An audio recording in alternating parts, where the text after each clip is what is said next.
بسم اللہ الرحمن الرحیم۔ چغلی کرنے اور پیشاب سے نہ بچنے سے عذاب قبر ہوتا ہے۔ ایک تو چغلی کرنا، جس چیز کو ہم نے بہت چھوٹی چیز سمجھا ہوا ہے اور جس کو ہم نے وقت پاس کرنے کا، ٹائم گزارنے کا ایک بہانہ بنایا ہوا ہے کہ خالی پڑے ہیں تو چلو ایک دوسرے کی چغلی کریں، اور چغلی بہت بری چیز ہے۔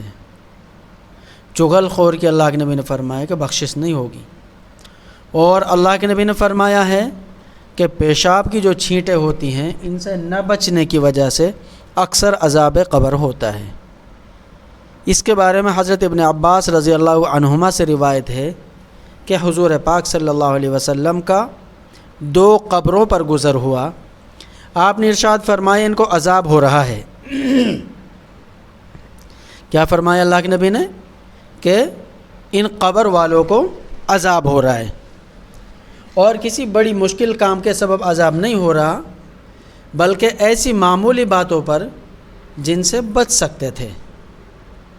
کوئی بہت بڑا گناہ نہیں تھا، کوئی بہت مشکل کام نہیں تھا جس سے نہیں بچا جا سکتا تھا، معمولی سے گناہ پر ان کو عذاب قبر ہو رہا ہے۔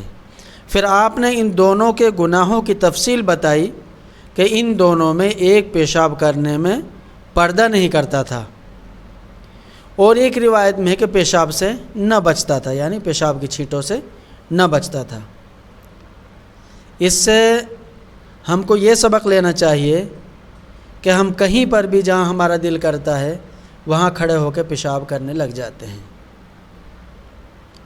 پہلی بات، جب ہم کہیں پر بھی کھڑے ہو کے پیشاب کریں گے، راستے میں، سڑک کنارے میں، تو اس میں بے پردگی ہوتی ہے۔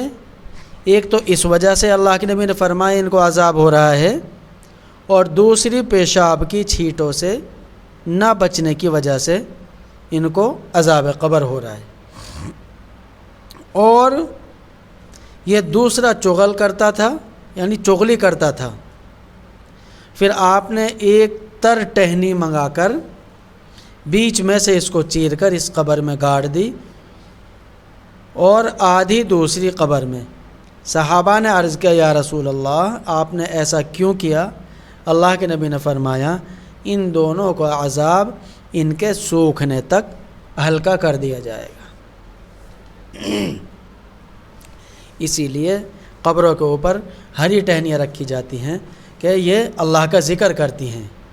پیڑ پودے یہ بھی اللہ کا ذکر کرتے ہیں، اور ہری ٹہنیاں جو ہوتی ہیں یہ اللہ کا ذکر کرتی ہیں۔ اللہ کے نبی نے 2 ٹہنیاں کس لیے گاڑی؟ کہ جب تک یہ ہری رہیں گی، کیا فرمایا؟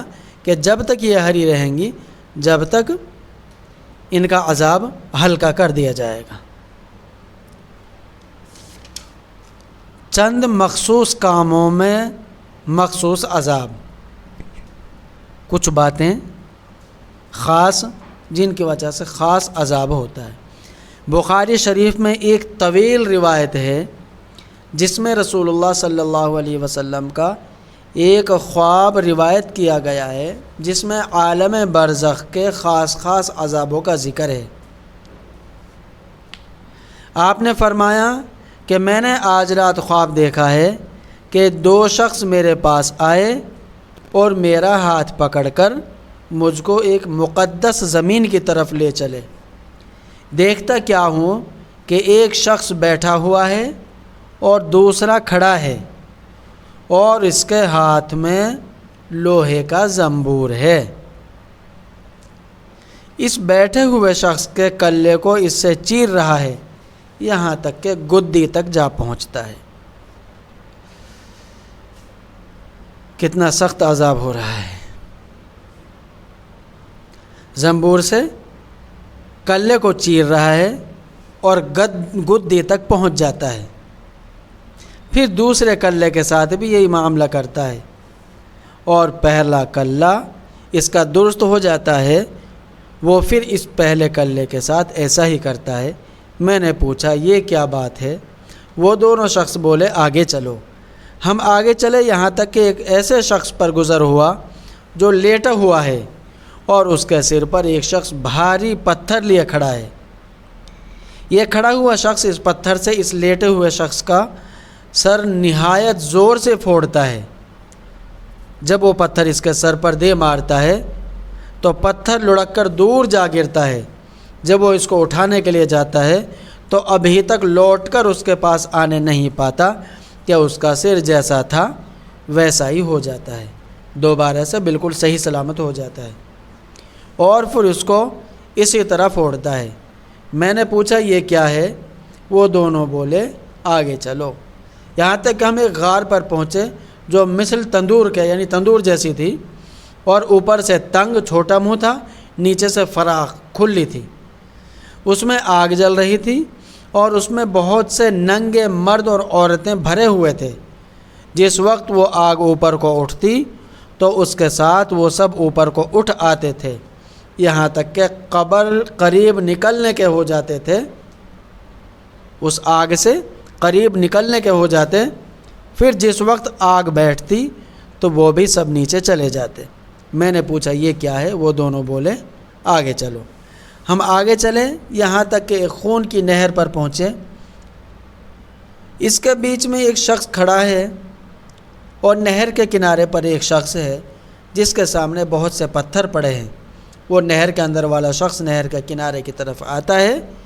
جس وقت وہ نکلنا چاہتا ہے یہ کنارے والا شخص اس کے منہ پر پتھر اس زور سے مارتا ہے کہ وہ پھر اپنی پہلی جگہ پر جا پہنچتا ہے۔ پھر جب بھی وہ کنارے کی طرف آنا چاہتا ہے اسی طرح پھر پتھر مار کر ہٹا دیتا ہے۔ میں نے پوچھا یہ کیا ہے؟ وہ دونوں بولے آگے چلو۔ ہم آگے چلے یہاں تک کہ ایک ہرے بھرے باغ میں پہنچے۔ اس میں ایک بڑا درخت ہے اور اس کے نیچے ایک بوڑھا آدمی ہے اور بچے ہیں۔ اس درخت کے قریب ایک اور شخص بیٹھا ہوا ہے اور اس کے سامنے آگ جل رہی ہے جسے وہ دھونک رہا ہے۔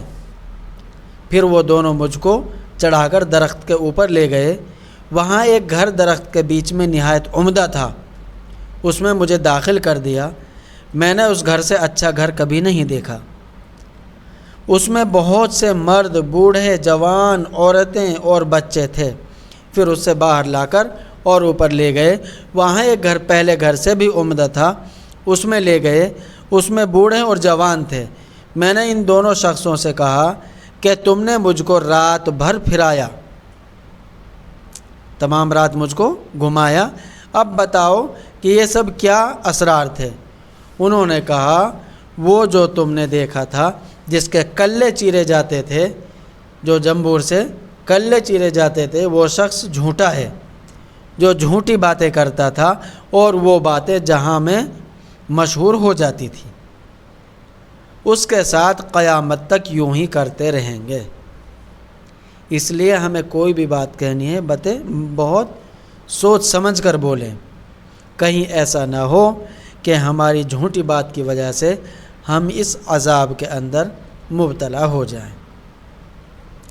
اور جس کا سر پھوڑتے ہوئے دیکھا وہ شخص ہے کہ اللہ تعالیٰ نے اس کو علم قرآن دیا، رات کو اس سے غافل ہو کر سوتا رہا اور دن کو اس پر عمل نہ کیا، قیامت تک اس کے ساتھ یہی معاملہ رہے گا۔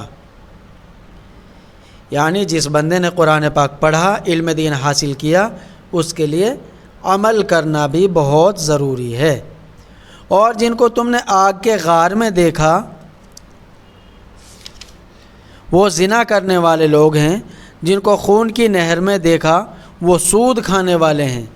اور درخت کے نیچے جو بوڑھے شخص تھے وہ حضرت ابراہیم علیہ السلام تھے، اور ان کے ارد گرد جو بچے تھے وہ لوگوں کی نابالغ اولاد ہے، اور جو آگ دھونک رہا تھا وہ مالک داروغہ دوزخ کا ہے۔ اور پہلا گھر جس میں آپ داخل ہوئے وہ عام مسلمانوں کا ہے اور دوسرا گھر شہیدوں کا ہے، اور میں جبریل ہوں اور یہ میکائیل ہے۔ پھر بولے سر اوپر اٹھاؤ۔ میں نے سر اٹھایا تو میرے اوپر ایک سفید بادل نظر آیا۔ بولے کہ یہ تمہارا گھر ہے۔ میں نے کہا کہ مجھے چھوڑ دو، میں اپنے گھر میں داخل ہو جاؤں۔ بولے ابھی تمہاری عمر باقی ہے، پوری نہیں ہوئی، اگر پوری ہو چکی ہوتی تو ابھی چلے جاتے۔ جاننا چاہیے کہ انبیاء کا خواب وہی ہوتا ہے، یہ تمام واقعے سچے ہیں۔ اس حدیث سے کئی چیزوں کا حال معلوم ہوا۔ اول جھوٹ کا کہ کیسی سخت سزا ہے، دوسرے عالم بے عمل کا، تیسرے زنا کا، چوتھے سود کا۔ خدا کا سب مسلمانوں کو ان کاموں سے اللہ تعالیٰ ان سب مسلمانوں کو ان کاموں سے محفوظ رکھے۔ اللہ تعالیٰ ان ساری گناہوں سے بچنے کی ہمیں توفیق عطا فرمائے، اور اللہ تعالیٰ ہمیں علم کے مطابق عمل کرنے کی توفیق عطا فرمائے، اور چغلی سے، زنا خوری سے اور حسد سے، کینہ سے اللہ تعالیٰ ان ساری چیزوں سے ہماری حفاظت فرمائے۔ اللہ تعالیٰ مجھے بھی آپ کو بھی عمل کرنے کی توفیق عطا فرمائے، آمین۔